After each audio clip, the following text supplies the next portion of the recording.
be thankful that we are in the strong, capable, darkly bruised baby hands of the orangutan in the Oval Office, as healthcare for millions of Americans hangs in the balance.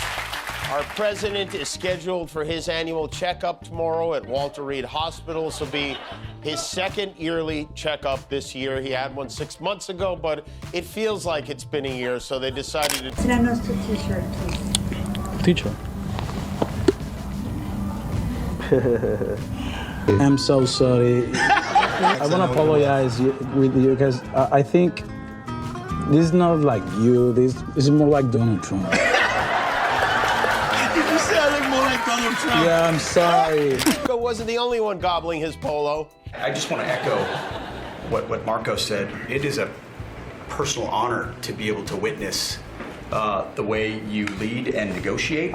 That's nice. Pete gets very emotional when he's hammered and sometimes affectionate. There does appear to be some progress happening in the Middle East. Trump says Israel and Hamas have agreed to phase 1 of the peace plan he forced on them because they're giving out the Nobel Peace Prize tomorrow. He grabbed them by the PC and they liked it. Jimmy Kimmel and Bad Bunny didn't just clown Trump. They annihilated him with style and rhythm. It wasn't a regular night of jokes. It was a full-on lyrical ambush wrapped in glitter, sarcasm, and that unstoppable Bad Bunny energy. The crowd couldn't even breathe between the laughs. It was that wild. Kimmel came swinging with that late-night venom, and Bunny, he brought that international confidence, that smooth swagger that makes even the haters tune in. Together, they didn't roast Trump. They dismantled him piece by piece until the room was roaring. By the time it ended, Trump wasn't trending.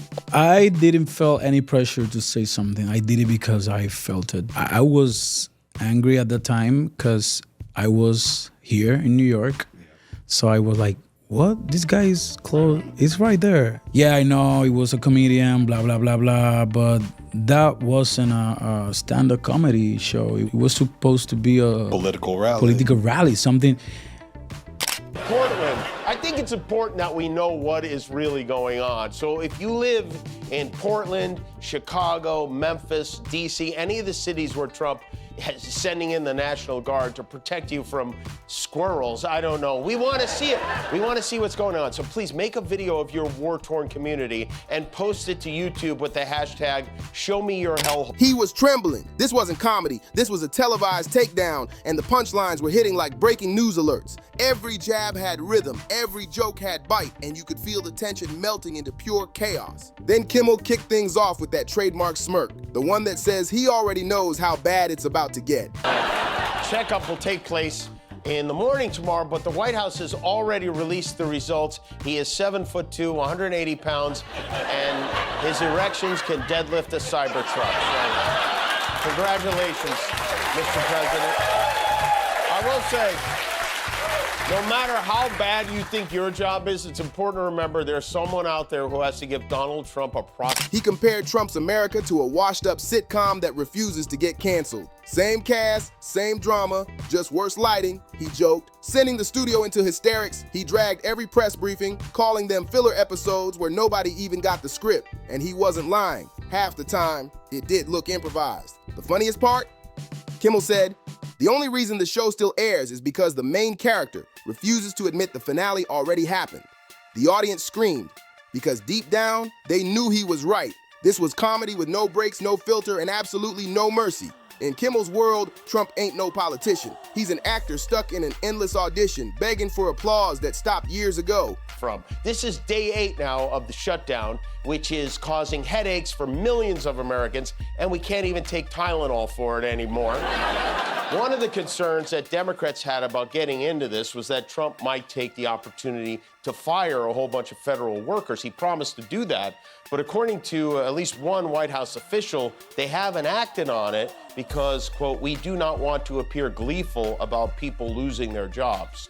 Unless, of course, those people work at a late-night talk show, in which case... He's still out here waving to invisible crowds, mouthing old slogans like he's singing a forgotten jingle. The man can't hear the silence anymore, so he mistakes it for cheers. That's the real punchline. Kimmel just watches with that half smile, saying, only Trump could turn a global crisis into a TV rating stunt. The audience goes crazy because it's true. Every speech sounds like a rerun from a show that should have been canceled seasons ago. It's the same loop every time. Nostalgia, denial, blame, repeat. It was supposed to be a Political rally. Political rally, something. At the first time, I didn't know there was a comedian because he was on suit. It wasn't funny. Yeah, I can understand that it's a joke, but there's people that doesn't understand that it's a joke. People who gonna agree with that joke and gonna say, yeah. Kimmel doesn't need to yell, he just grins, letting the absurdity speak for itself. Every scandal gives him new material. Every backlash becomes another monologue. It's not politics anymore. It's pure improv, and Trump's been performing without a script for years. The scary part? The audience keeps watching like it's reality TV. Then Bad Bunny steps in and flips the vibe completely. He doesn't need to argue with Trump. He outshines him. He's everything Trump pretends doesn't exist. Youth, diversity, and unapologetic confidence. Bad Bunny walks in glowing with energy, not waiting for anyone's permission to shine. His whole presence screams power, the kind that doesn't need a podium to be heard. While Trump talks division, Bunny moves the whole world in rhythm, a Puerto Rican superstar commanding global playlists, while the old guard still argues about control. That's the real satire. His music becomes the message, his stage becomes a protest, and every beat mocks the outdated soundtrack of power. How about we go to Marco? You can talk a little bit about what's going on, and well, go ahead. Yeah, Mr. President. I don't know if one day perhaps the entire story will be told about the events of yesterday, but suffice it to say, it's not an exaggeration that none of it would have been possible without the President of the United States being involved.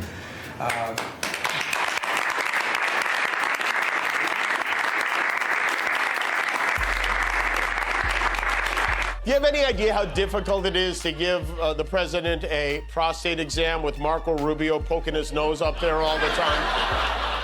So that was from the president's televised cabinet meeting. Kimmel keeps that defiant energy rolling with surgical precision. He paints Trump like a man furious that reality stopped answering his calls, a dude allergic to facts and completely lost when the world refuses to follow his script. It's comedy mixed with truth, and that's what makes it sting even more. Kimmel doesn't need to shout or insult, he just describes what's already there, and the audience instantly connects the dots. The man's genius is in the calm delivery, that smirk that says, "I'm just saying what we all see."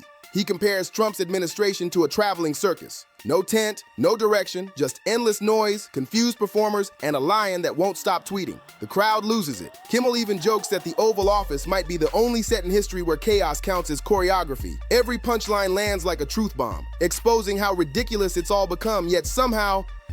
Caitlin Collins from CNN asked Trump whether he plans to pardon Epstein's right-hand woman, Ghislaine Maxwell, and whereas he's usually, very quick to weigh in bigly on this type of thing, for this one, suddenly even-tempered and even deferential. The Supreme Court is back in session. Yeah. They rejected today an appeal by Ghislaine Maxwell to overturn her conviction. That means her only chance at getting out of prison is a pardon from you. Is that something you're open to? Who are we talking about? Ghislaine Maxwell. I haven't heard the name in so long. I can say this, that I'd have to take a look at it. I'll look at it. I have a lot of people who've asked me for pardons. I call them Puff Daddy. Painfully real. Then Bad Bunny takes the mic and flips it all into poetry. He doesn't have to speak satire. He is satire.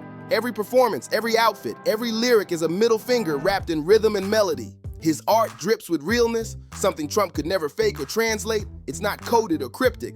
It's raw authenticity that hits harder than any speech ever could. When Trump pushes fear, Bunny drops unity. When Trump talks exclusion, Bunny brings inclusion through sound and color. Every lyric turns into a weapon of joy, aimed straight at hypocrisy. He doesn't need to roast Trump. He outshines him by simply existing outside his control. Kimmel feeds off that same fire, blending comedy and rebellion, ending with one brutal reminder. Every empire has its jesters, but America's jester tried to crown himself king. Kimmel tears into how Trump measures everything backward. Strength by how loud you shout, loyalty by how much you flatter him, and truth by whatever's convenient in the moment. He delivers it like a late-night confession, laughing not out of cruelty but pure disbelief that this act still hasn't been canceled. We didn't elect a leader, he jokes. We hired a headliner. The crowd howls. You can almost picture those staff meetings. People rehearsing their praise lines, cabinet talks ending in applause like it's open mic night at the White House. The absurdity runs so deep that exaggeration isn't even needed. Kimmel doesn't write jokes, he just reports reality. Every punchline feels like journalism wrapped in comedy, and that's what makes it cut even sharper. Burbank,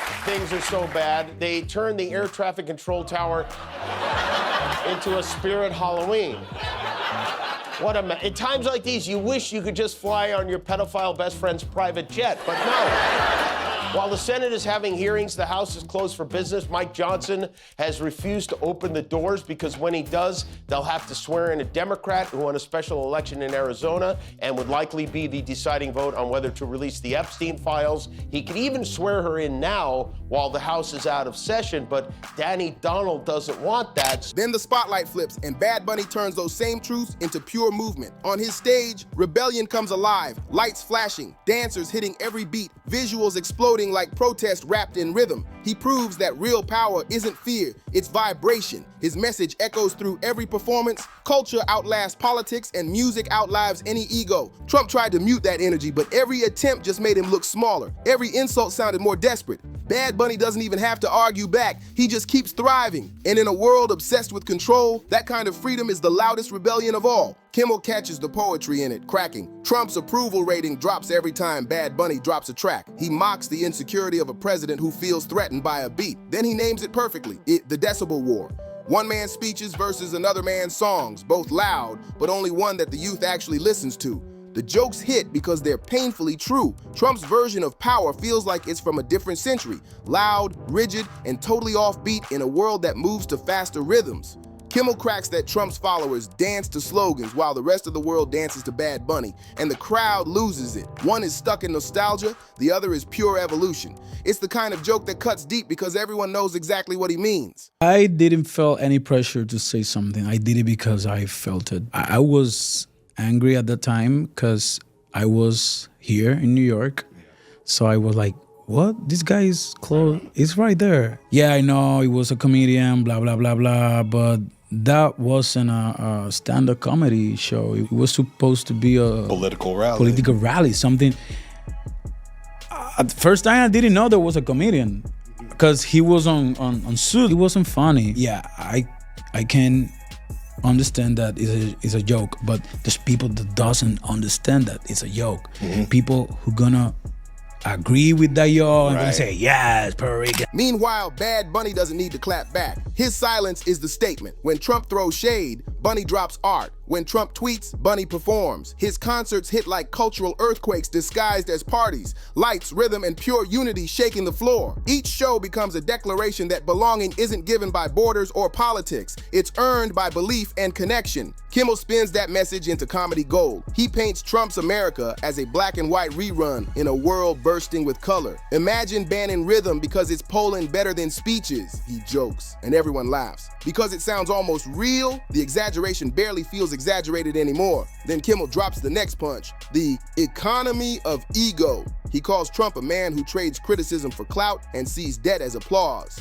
Every daily briefing feels like a trailer for a movie that never gets released. Coming soon, another victory that didn't happen, he mocks, and the audience howls. Beneath the laughter, though, Kimmel makes a sharp point. Absurdity has replaced accountability. And at this point, humor's the only language left to describe the chaos. Bad Bunny answers in his own language. Art as rebellion, rhythm as resistance. His creativity is his armor, and every new track carries quiet defiance that screams louder than any speech ever could. He doesn't ask for permission to exist. He claims space with color, sound, and attitude. His visibility is his victory, and every move he makes is proof that identity can't be controlled, erased, or silenced. While Trump tries to rewrite or delete narratives, Bad Bunny just keeps creating new ones, multiplying voices the system can't mute. He wears skirts, paints his nails, and breaks every label people try to stick on him, all while filling arenas from New York to Sao Paulo. That's not just fame, that's power through authenticity. His success exposes how empty Trump's so-called culture war really is, because the truth is simple,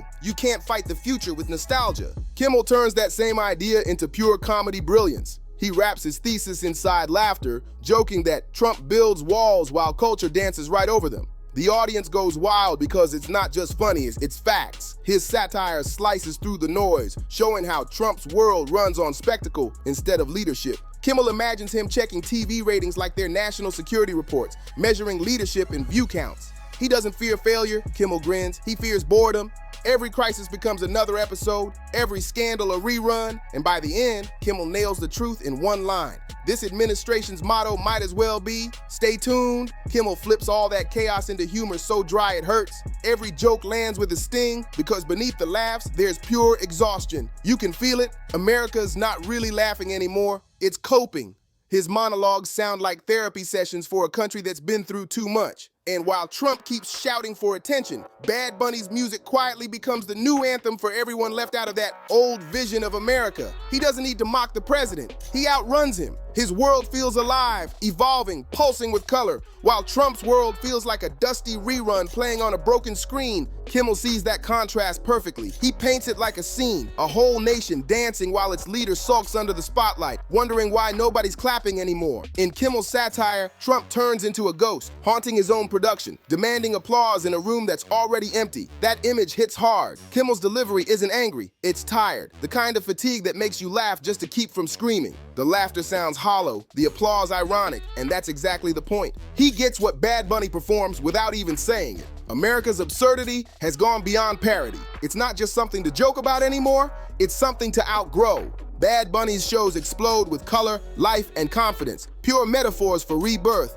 His stage lights eclipse Trump's press lights, and his concerts feel like rallies for freedom, not just fandom. Every beat screams liberation. Every lyric sounds like a fresh start. Kimmel narrates the moment with that perfect blend of humor and heartbreak, the kind that hits you right in the gut. He calls it poetic justice that the same president who measured patriotism by applause is now being drowned out by rhythm. The crowd goes quiet for a beat before bursting into laughter because it's too real. He jokes that Trump's Twitter feed now sounds like background noise in a packed nightclub. The words are still there, but nobody's listening anymore. The comedy cuts deep because it feels prophetic. Power built on noise will always lose to melody, and in Bad Bunny's art, that noise fades away completely. That's the true destruction, not in anger or chaos, but in silence, in irrelevance. Kimmel imagines the final scene. Trump alone at a podium, shouting about greatness to an audience that's already moved on to better programming. You can almost see it. One last performance for a show no one's watching. Then the pace slows, the laughter fades. Even the punchlines start sounding like eulogies for a lost era. Kimmel doesn't gloat, he sighs, because deep down, satire was never supposed to become prophecy. That's when Bad Bunny's music slips in like a heartbeat, a requiem wrapped in rhythm, filling the silence Trump left behind. Bunny becomes the symbol of everything moving forward while the old world stays stuck, desperate to rewind. Kimmel even jokes that Bad Bunny might as well run for president. The audience screams with approval because it doesn't sound crazy anymore. It sounds hopeful. By the end, the comedy turns into reflection. Kimmel's tone softens, losing the gleeful bite, growing more real. He admits the exhaustion, how turning politics into entertainment drained the soul of the nation. Every laugh, he says, hides a scar of division, disbelief, and decay that rhythm alone can't heal, but maybe can help us feel again. Kimmel calls it the longest running joke in modern history, but the laugh track, it's fading fast. The show's over. He doesn't even have to say it out loud. And all that's left is the echo of claps for a performance that went on way too long. The screen fades, but then the spotlight shifts. Bad Bunny steps in, the lights dim, the crowd roars, and the energy surges like a new chapter being written right there on stage. In that moment, satire transforms into symbolism. The performer takes back the stage from the politician. Art reclaims relevance from ego, and the crowd feels it deep in their bones. Trump's image flickers on the screen for a second, then dissolves into rhythm, color, and unity. It's not chaos, it's poetry in motion. The downfall doesn't come with fireworks or headlines. It's quiet, slow, almost graceful. His whole spectacle just melts under the weight of its own absurdity. Kimmel stands back, watching it all with that iconic smirk you can't forget. The one that says, see, the truth doesn't need to shout. Meanwhile, Bad Bunny's final beat hits, one last pulse before surrendering to silence. What's left behind isn't applause, it's awareness. The message cuts sharper than any punchline. Noise isn't power, and attention isn't respect. Because when the lights go out, the illusion fades. The performer and the politician stand worlds apart. One fueled by authenticity, the other exposed by it. The crowd finally sees the truth for what it is. No more filters, no more theater, just reality reclaiming its stage. Kimmel and Bad Bunny don't just destroy Trump, they unmask him. The laughter stops, the rhythm ends, and all that remains is the silence of truth echoing louder than anything he ever said. So before you go, make sure to like, share, and subscribe. Drop a comment and tell me what moment hit you the hardest. Stay tuned because the next video, it's about to shake things up even more. See you next time.